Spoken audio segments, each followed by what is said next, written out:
누가복음 5장 27절부터 끝까지 39절까지 읽겠습니다. 누가복음 5장입니다. 그 후에 나가사 레위라 하는 세리가 세관에 앉은 것을 보시고 나를 조처라 하시니 저가 모든 것을 버리고 일어나 조처니라. 레위가 예수를 위하여 자기 집에서 큰 잔치를 하니 세리와 다른 사람이 많이 함께 앉았는지라. 바리새인과 저희 서기관들이 그 제자들을 비방하여 가로되 너희가 어찌하여 세리와 죄인과 함께 먹고 마시느냐. 예수께서 대답하여 가라사대 건강한 자에게는 의원이 쓸데없고 병든 자에게라야 쓸데있나니 내가 의인을 부르러 온 것이 아니요 죄인을 불러 회개시키러 왔노라. 저희가 예수께 말하되 요한의 제자는 자주 금식하며 기도하고 바리새인의 제자들도 또한 그리하되 당신의 제자들은 먹고 마시나이다. 예수께서 저에게 이르시되 혼인집 손님들이 신랑과 함께 있을 때 너희가 그 손님으로 금식하게 할 수 있느냐? 그러나 그 날에 이르러 저희가 신랑을 빼앗기리니 그 날에는 금식할 것이니라. 또 비유하여 이르시되 새 옷에서 한 조각을 찢어 낡은 옷에 붙이는 자가 없나니 만일 그렇게 하면 새 옷을 찢을 뿐이요 또 새 옷에서 찢은 조각이 낡은 것에 합하지 아니하리라. 새 포도주를 낡은 가죽 부대에 넣는 자가 없나니 만일 그렇게 하면 새 포도주가 부대를 터뜨려 포도주가 쏟아지고 부대도 버리게 되리라. 새 포도주는 새 부대에 넣어야 할 것이니라. 묵은 포도주를 마시고 새 것을 원하는 자가 없나니 이는 묵은 것이 좋다 함이니라.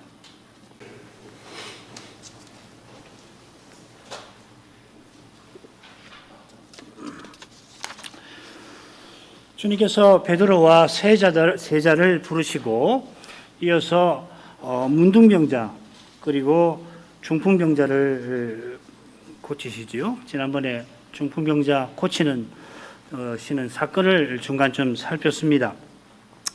누가는 마가와 달리 제자 부르신 후에 이 두 표적을 기록하고 있고요.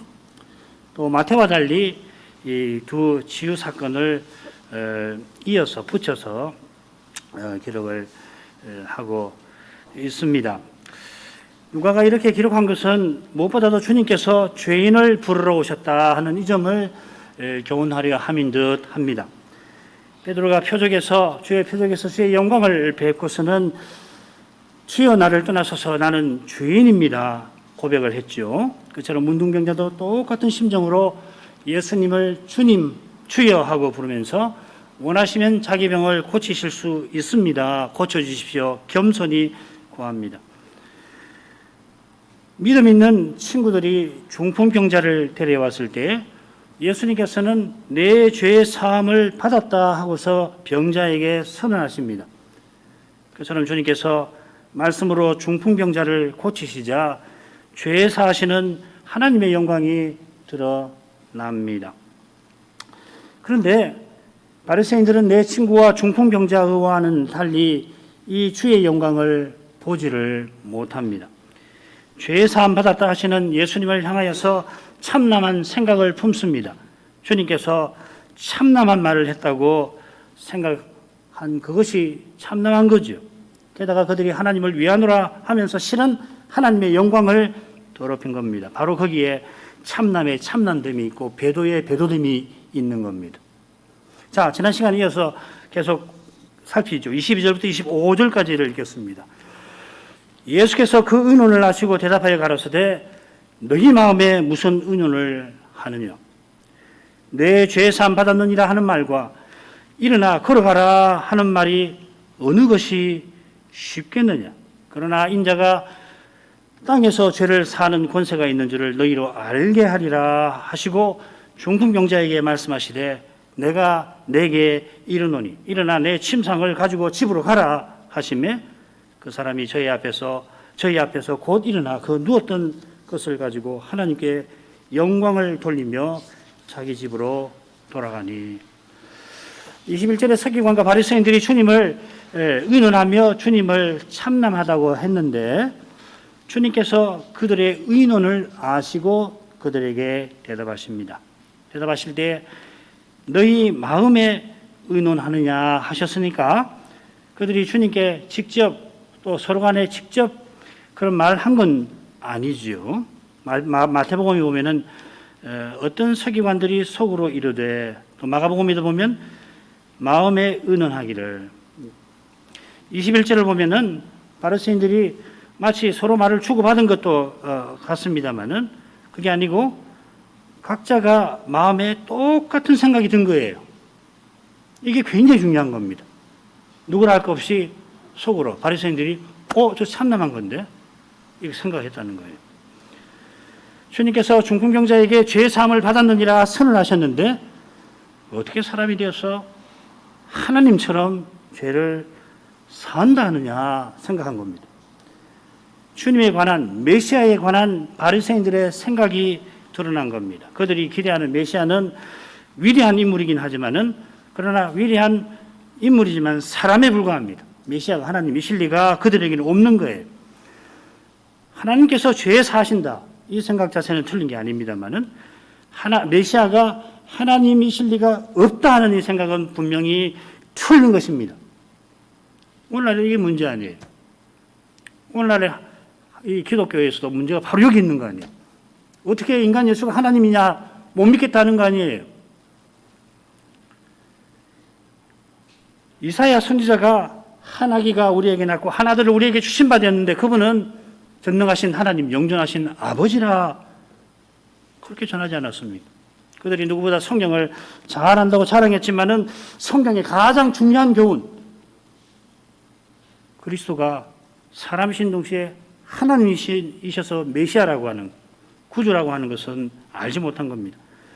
그들의 그릇된 생각을 바로잡으려고 주님께서 너희 마음에 무슨 의논을 하느냐 물으신 겁니다. 그처럼 이어서 내 죄의 사함을 받았느니라 하는 말과 일어나 걸어가라 하는 말이 어느 것이 더 쉽겠느냐 물으십니다. 물으신 것은 그들이 마음에 정말 바라는 것이 무엇인지를 드러내려 하시는 것입니다. 만일 죄가 무엇인가를 제대로 아는 사람이라면 죄 문제를 가지고 밤잠을 자지 못하며 고통하며 괴로워해 본 사람이라면 주님의 의도를 단박에 알 것입니다만은 주님처럼 죄를 생각해 보지 아니한 사람은 중풍병자 고치는 그 기적을 마음에 더 바랄 겁니다. 지금 바리새인들이 간절히 바라는 게 바로 그겁니다. 자기 나라가 로마 제국에서 독립해서 먹을 것, 입을 것 좀 염려하지 않고 어디서 듣던 말이죠. 겸해서 도덕적 사회를 이루고자 바란 것입니다. 그들이 마음에 그토록 간절히 바랐지만 그러나 그런 나라는 지금 영원합니다. 그들에게 기적과도 같습니다. 마찬가지로 주님께서 오병 이후에 표적을 행하실 때 많은 무리가 예수님을 왕으로 삼으려 했는데 바리새인들의 생각과 근본적으로 같았기 때문입니다.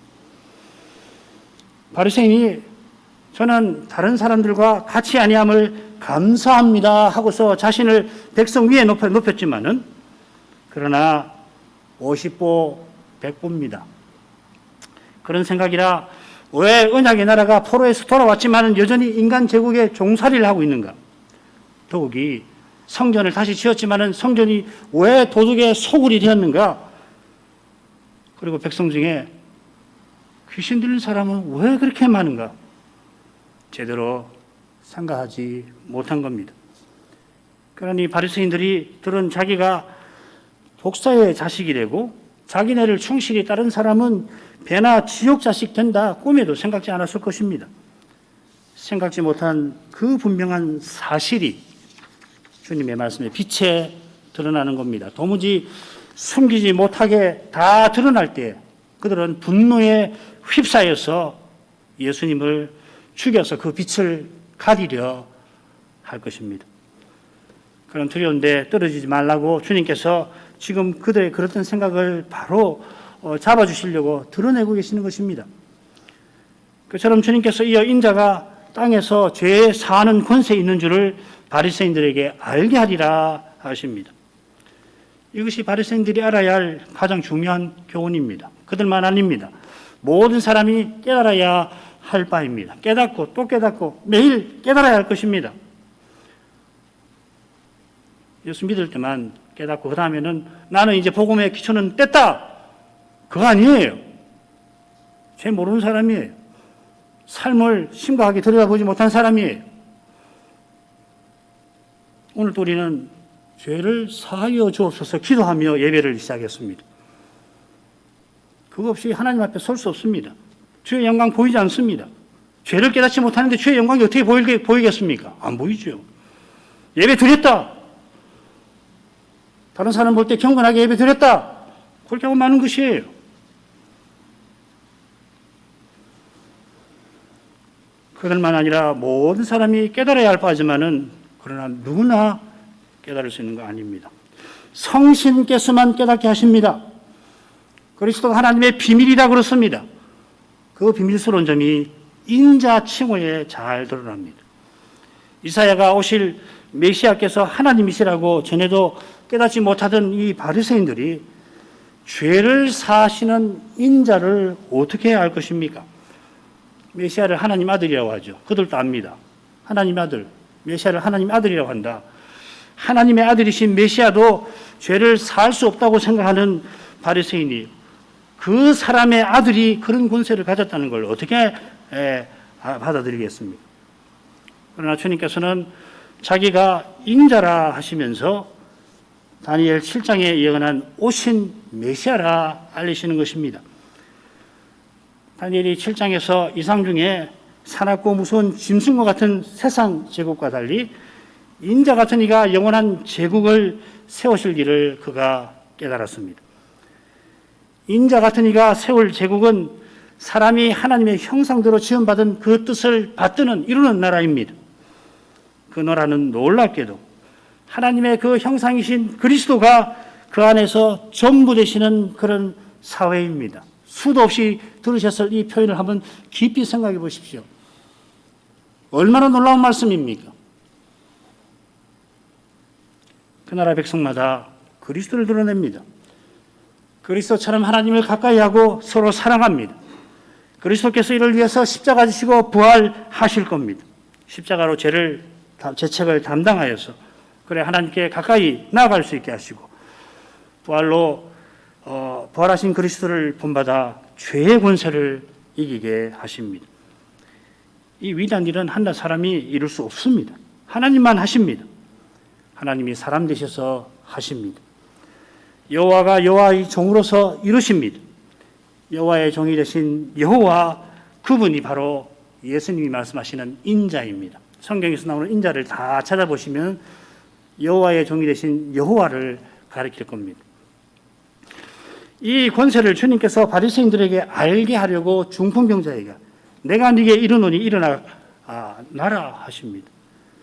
주님의 표적을 보고도 믿지 아니할 그들이지만은 심지어 표적 행하시는 주님을 죽이려 할 그들이지만은 주님은 여전히 거룩한 사랑으로 그들이 알만하게 그들의 수준을 고려하셔서 그들이 원하는 이적을 행하시는 것입니다. 독사의 자식인 그들도 언약 백성이라 끝까지 사랑하십니다. 이런 사랑을 받고서도 그들은 자기 아비 마귀처럼 행할 것입니다. 이런 데서 죄가 얼마나 심각하고 중대한지 잘 드러납니다. 이 죄가 문제 중에 문제, 근본 문제입니다. 이 문제를 풀지 아니하고서는 다른 어떤 문제도 풀 수 없어요. 지금 주님은 바로 이 근본 문제를 풀려고 세상에 오시고 지금도 그리 하시는 거예요. 그처럼 바리새인들도 불러서 회개시키시려고 중풍병자를 고쳐주십니다. 중풍병자는 고침받기 전에 이미 죄사함 받았습니다. 내 죄사함을 받았느니라 이미 선언하셨습니다. 그러나 바리새인들은 중풍병자를 신비하게 고쳐주시는데도 여전히 죄 가운데 있습니다. 표적을 보더라도 구원받는 거 아닙니다. 표적을 경험했다 하더라도 그러합니다. 오병이어의 표적, 경험한 사람 남자만 5천 명입니다. 10,000명이나 경험했을지 모르겠습니다. 아이도 경험하고 여인들도 경험했습니다. 그런데 이튿날 가버나움 회당에서 이 표적을 행하신 교훈을 베푸실 때 어떤 일이 있었습니까? 놀랍게도 죄다 주님을 떠났다 하였습니다. 요한복음 6장 66절이에요. 제자들만 남았죠. 생명의 말씀이 주께 계시오니 우리가 어디로 가리이까? 제자들만 쫓았다. 그렇게 되어 있습니다. 표적이 없더라도 죄를 참으로 회개한다면 이게 얼마나 위대한 기적입니까? 기적 중에 기적 아니에요? 표적의 핵심 아니냔 말이죠. 사람의 눈에는 그렇게 보이지 않을지라도 성신께서 하나님의 능력으로 이루신 기적이 회개시키시는 것입니다. 그 능력이 성신께서 말씀과 더불어 역사하신 데서 나타납니다. 눈에 드러난 표적을 보고도 믿지 않는 사람은 이런 기적 중에 기적을 알고도 안 믿는 거예요. 놀랍지 않습니까? 얼마나 희한합니까? 우리의 죄는 얼마나 어둡게 만드는 것입니까? 우리 주님께서 중풍병자를 고치시기 전에 바로 이 능력을 그에게 드러내셨습니다. 그가 혹 평생 침상에 계속 누워 있었을지라도 죄사함 받게 하신 은혜에 감사하며 누워서도 주의 영광을 그가 드러냈을 것 같습니다. 특별한 죄가 있어 중풍병에 걸렸던 그가 가장 슬프고 괴로웠던 것은 바로 자기 죄였습니다. 하나님 은혜에도 그 큰 죄를 지었으니 가장 슬펐고 그로 말미암아 거룩한 사명을 이루지 못한 것 가장 괴로웠습니다. 이러한 생각에 이르기까지 그는 죄의 끔찍한 모습에 부끄러웠고 죄의 무서운 결과에 두려웠습니다. 밤이 되면은 두려움에 떨면서 얼른 아침이 되었으면 그리고 아침이 되어서 빛에 드러나는 그 부끄러움에 시달려 이 부끄러움을 가려줄 밤이 얼른 왔으며 했을 겁니다.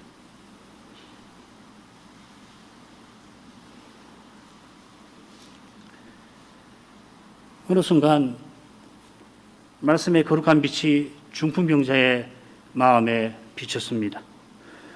예수님의 표적과 그분의 말씀에 관한 이야기를 전해 들었을 때 은혜롭고 자비롭고 노하기를 더디하시는 여호와의 사랑이 그 마음에 거룩한 빛을 비추었습니다. 이 예수님께서 자기 영혼의 문제를 다 아실 것이라는 생각이 일어났습니다. 내 죄 사함을 받았느니라. 그 주님의 말씀을 들을 때에 그는 그토록 바라던 해답을 발견하였습니다. 그 불법을 사하심을 받고 그 죄를 가리우심을 받는 자는 복이 있고 주께서 그 죄를 인정치 아니하실 사람은 복이 있도다. 이 구약 시편의 말씀이 그의 마음을 환하게 만들었습니다. 그 오랜 세월 어둡고 어둡던 그 마음에 두렵고 부끄럽고 주의 말씀으로 이기기도 하지만 다시금 부끄럽고 두려웠던 그 마음에 환한 빛이 비추었을 것입니다. 예수님 말씀대로 중풍병에 걸렸던 사람이 곧 일어나 걸어갈 때 하나님의 사랑의 영광을 깨닫고서 영광을 하나님께 돌리며 집으로 돌아갔습니다. 하늘의 기쁨이 그의 마음에 가득하였을 것입니다. 그 광경에 모든 사람이 놀라서 하나님께 영광을 돌립니다. 26절입니다. 모든 사람이 놀라 하나님께 영광을 돌리며 심히 두려워하여 가로되 오늘날 우리가 기이한 일을 보았다 하니라. 얼마나 놀랐는지 보고도 믿지 못할 정도였다는 겁니다. 여기 놀람이라고 표현된 말은 이 사도행전 10장에서 베드로가 비몽사몽간에 주님의 여호와의 이상을 본 그때 사용된 겁니다. 그러니까 이게 생신지 아닌지 모르는 그런 상태를 가리키는 겁니다. 마찬가지로 기이한 일이라고 했는데 전혀 예상치 못한 일을 경험할 때 쓰는 표현입니다. 그래서 그들이 하나님께 영광을 돌리면서도 심히 두려워한 데서 잘 드러납니다. 이런 걸 기대를 안 했거든요. 제가 이들의 경험이 이 점에서 중풍병자와는 다른 겁니다. 주님의 표적에 그들의 죄가 드러났습니다. 드러났지만 베드로처럼 고백하지 않습니다. 특별히 바리새인들이 그러합니다. 기적 중에 기적이 일어났는데도 회개치 아니하는 겁니다. 실로 놀랄 일입니다. 죄는 이토록 끔찍이도 놀랄 일입니다. 늘 그렇습니다. 죄를 소홀히 여기지 마십시오. 제대로 보지 않아서 그렇지 사소한 죄도 끔찍한 겁니다. 그 사소한 죄 하나를 위해서라도 주님은 십자가를 지셔야 하는 그런 것이에요. 이어 주님께서 레위를 부르십니다. 27, 28절. 그래 레위가 깊어서 잔치를 벌이지요. 그런데 바리새인들이 비방을 합니다. 바리새인들이 비방하며 묻고 거기에 대해서 주님이 대답하는 형식으로 되어 있는데, 첫 번째는 레위의 잔치와 관련된 비방이고, 두 번째는 금식과 관련된 것입니다. 잔치, 금식. 이 두 비방은 예수님의 유명한 비유를 떠오르게 합니다. 주님께서 이 세대 사람을 무엇에 비유할고 하시면서 그들이 세례요한과 예수님대로 자기네 요구대로 따르지 않는다고 비난한다 하셨지요. 그때 세례요한이 자기네 잔치에 가담하지 않고 금식하는 것을 비난했다 하였고, 예수님께서 자기네 슬픔을 무시하신다 하고 먹고 마시는 것을 비난합니다. 자, 이번에는 세례요한을 끌어들입니다. 못했죠. 이런 겁니다. 죄를 모르는 사람들은 자기에게 유리한 대로 다 끌어들이는 거예요. 요한을 끌어들이면서 세례와 식사하는 하시는 주님을 비난하지만 세례요한 존경하는 거 아닙니다. 자, 27, 29절 가지요. 그 후에 나가사 레위라 하는 세리가 세간에 앉은 것을 보시고 나를 조추라 하시니 저가 모든 것을 버리고 일어나 조추니라. 레위가 예수를 위하여 자기 집에서 큰 잔치를 하니 세리와 다른 사람이 많이 함께 앉았는지라.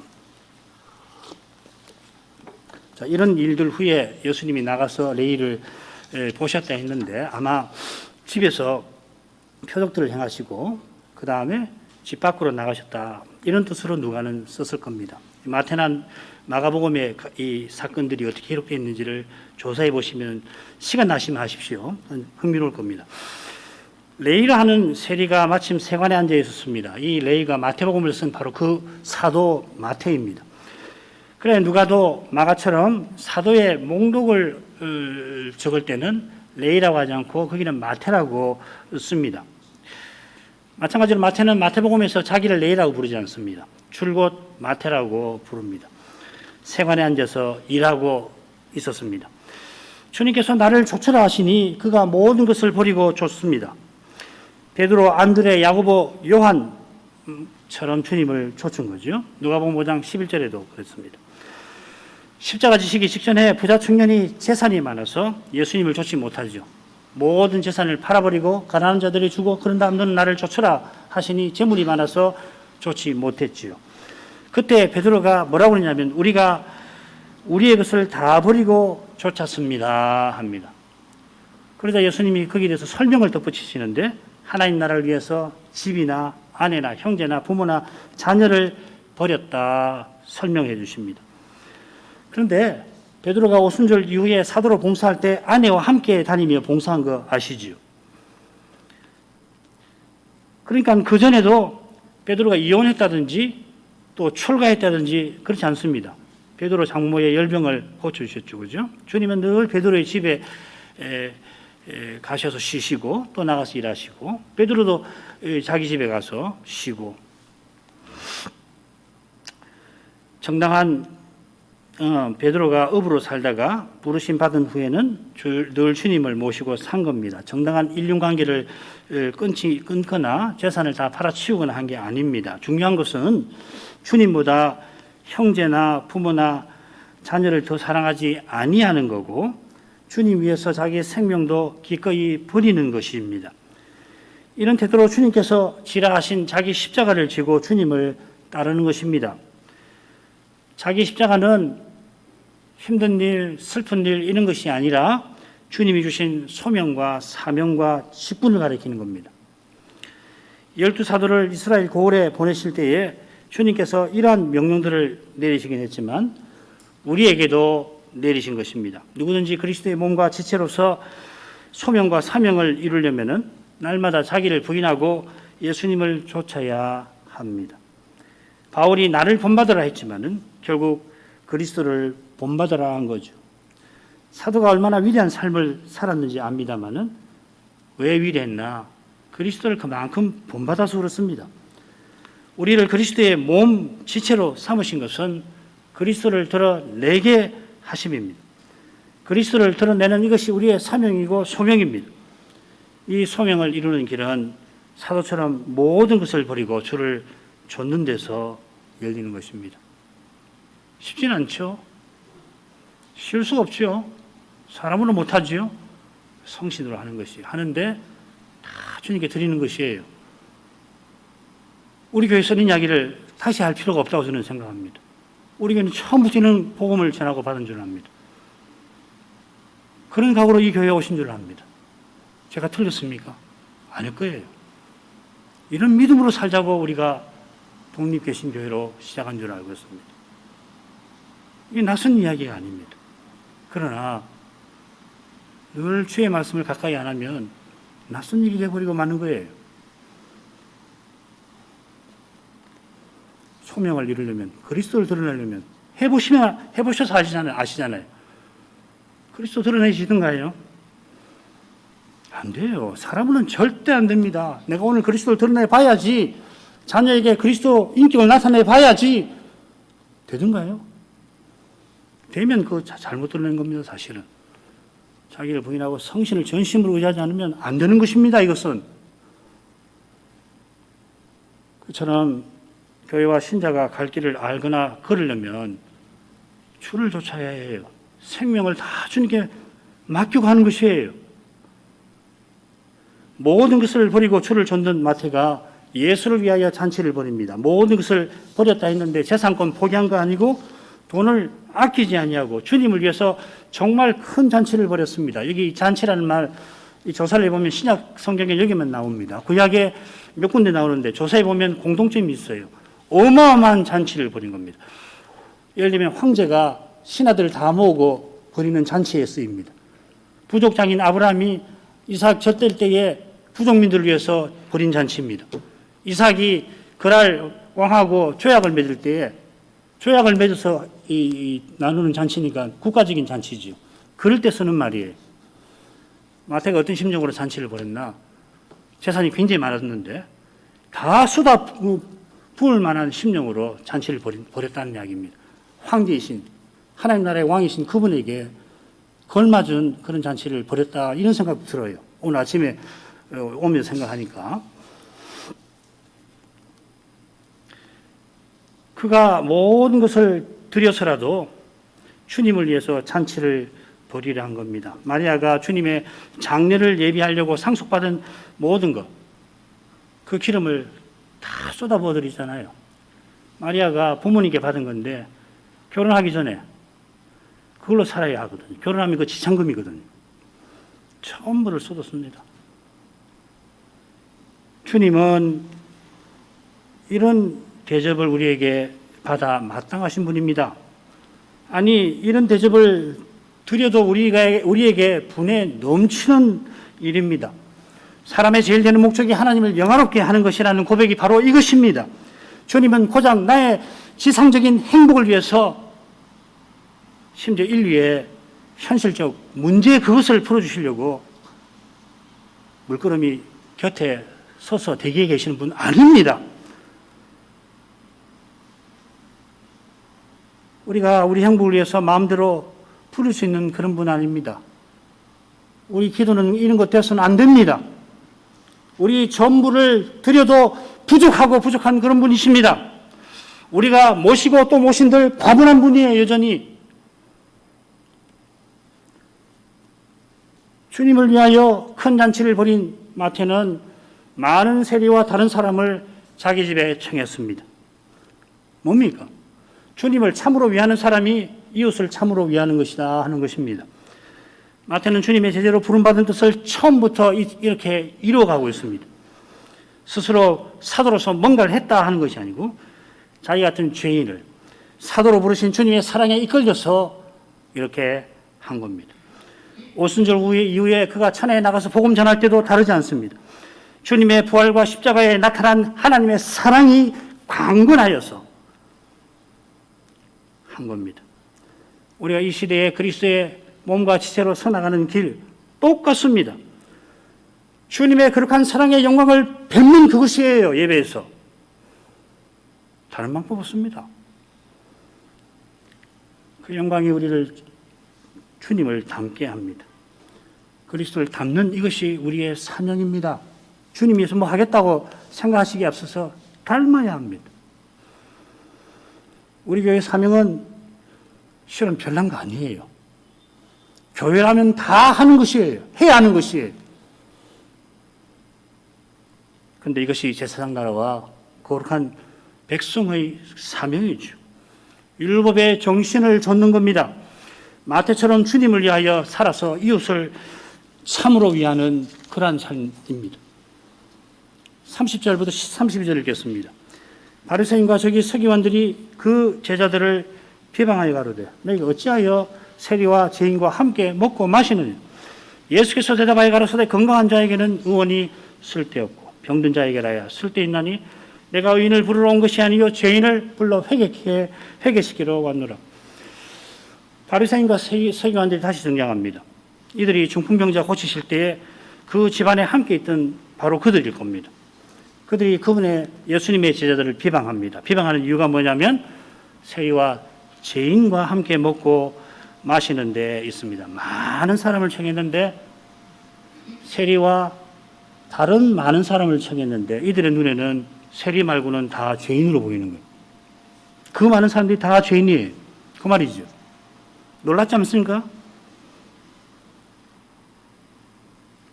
방금 살핀 대로 마태의 잔치에서 율법의 정신이 빛났는데 율법을 그렇게 높이는 바리새인들이 그 빛을 못 보고 있는 겁니다. 그래 감사하며 칭찬할 일을 비방하고 있습니다. 장차 주님과 같아질 때 이것이 얼마나 이상한 일인지 알고 놀라고 또 놀라게 될 겁니다. 지금 이곳에서는 말씀의 빛 아니면은 바리새인처럼 생각하기 쉽습니다. 쉬운 정도가 아니라 너무 쉽습니다. 그렇게 안 하고 못 베길 겁니다. 비방하는 바리새인을 비방하는 마음이 혹 드셨습니까? 그게 바로 바리새인들이 생각하는 방식입니다. 우리 주님은 이런 사람을 눈에 들보 있는 사람이라 하십니다. 눈에 기둥이 있다는 거예요. 대들보가 있는 사람. 눈에 대들보가 있다는 거예요. 어려운 말 아닙니다. 남을 비방하기 위해서, 남의 잘못 보기 위해서 사는 사람이라 이 말이죠. 이 사람은 자기를 의롭다 하는 사람입니다. 얼마나 자기를 높이느냐 하면 회개할 것 없는 의인이라 생각합니다. 자기 죄를 보지 못하는 사람이라 흔히 남의 죄만 보이는 거죠. 이 세상엔 죄로 가득한데 자기 죄는 안 보여요. 그럼 뭐가 보이겠습니까? 남의 죄만 보이는 거예요. 이런 사람은 말씀의 빛에 자기 죄가 드러날 때 가만히 있지를 못합니다. 지금은 비방합니다. 이 비방이란 말은 수근수근한다는 말입니다. 수근수근하는 거예요. 뒤에서. 불평이 있는데 감히 대놓고 이야기 못하지요. 수근수근하는 거예요. 그러나 곧 공개적으로 비난하게 될 겁니다. 마침내는 정죄하고 주님을 살인할 것입니다. 주님께서 누구나 아는 사실을 드시면서 주님의 사명을 일깨우십니다. 건강한 자가 아니라 병든 자에게 의사가 필요하다. 삼척봉자도 아는데 이런 사실을 언급하셔야만 합니다. 바리새인이 언약의 나라에서 누구라도 알만한 사실을 모릅니다. 그건 인생이 죄인이라는 바로 그 사실입니다. 이보다 분명한 사실이 없습니다만은 놀랍게도 바리새인은 이 사실을 제대로 알지 못합니다. 그들은 스스로 회개할 게 없는 의인이라 여기는 겁니다. 누구보다 의사가 필요한 사람입니다만은 의사가 필요하지 않다. 내가 의사 되겠다는 사람이지. 그게 바로 소경을 인도하는 소경이라는 말이죠. 그래서 주님께서 내가 의인을 부르러 온 것이 아니요 하셨습니다. 사실 이 세상은 의인이 하나도 없습니다. 죄인만 있습니다. 모두가 주님이 절실한 죄인입니다. 그러나 스스로는 절실한지 깨닫지도 못하고 주님을 스스로는 찾지 않습니다. 오직 주님이 먼저 찾아오시고 깨닫게 하십니다. 자기가 참으로 죄인임을 깨닫는 것이 은혜입니다. 그리고 이 은혜로만 하나님을 가까이 합니다. 이걸 잊어버리면 바리새인처럼 두려운데 언제든지 떨어질 수 있다는 것을 명심할 것입니다. 스스로 의인이라 여기는 것이 실로 두려운 일입니다. 주님께서 죄인을 불러 회개시키러 오셨습니다. 세상에 오신 목적이 죄인의 회개입니다. 회개는 자기 죄를 슬퍼하는 것만이 아닙니다. 죄에서 돌이켜 하나님께 향하는 겁니다. 하나님께 나아가는 겁니다. 반대로 하나님께 나아가려면 반드시 죄에서 돌이켜야 합니다. 죄를 그냥 두고 하나님께 나아가지 못합니다. 계속 그것이 장애가 되는 겁니다. 자기를 부인하지 않고 주님을 좇지 못하는 것과 결국 같은 겁니다. 기도하겠습니다. 거룩하신 아버지, 예수님께서 세상에 오신 사명을 얼마나 신실히 이루어 나가셨는지 저희들로 주님을 본받게 하신 데에서 생각하게 됩니다. 아무것도 아닌 이런 우리가 주님을 드러내게 하시려고 주님께서 이 세상 사실 때 모든 일을 다 이루신 줄 압니다. 저희가 자기를 부인하고 자기 십자가를 집어 나갈 때 주님께서 주님의 십자가를 지신 그 뜻이 얼마나 높고 깊은지 비로소 알게 됩니다. 장차 주님과 같아지게 하실 때 그 뜻을 환히 깨닫고는 삼위 하나님을 영원히 찬송하게 될 것입니다. 주님이 십자가에서 우리 죄책을 담당해 주셨고 지금 우리를 통해서 죄의 권세를 이기고 계십니다. 자기를 부인하고 겸손히 주님을 좇는 교회와 신자를 통하여 주님이 실로 놀라운 일을 이루고 계신 것입니다. 저희가 날마다 죄의 현실 앞에서 오직 주님만을 바라보게 하옵소서. 주님을 의지하여서 죄의 현실을 정직하게 대면할 수 있게 하옵소서. 인생에게는 실로 버거운 일이지만은 거기서 하나님 능력을 맛보게 하옵소서. 다시 오시는 주님을 더욱 기다리게 하옵소서. 예수님의 이름으로 기도합니다. 아멘.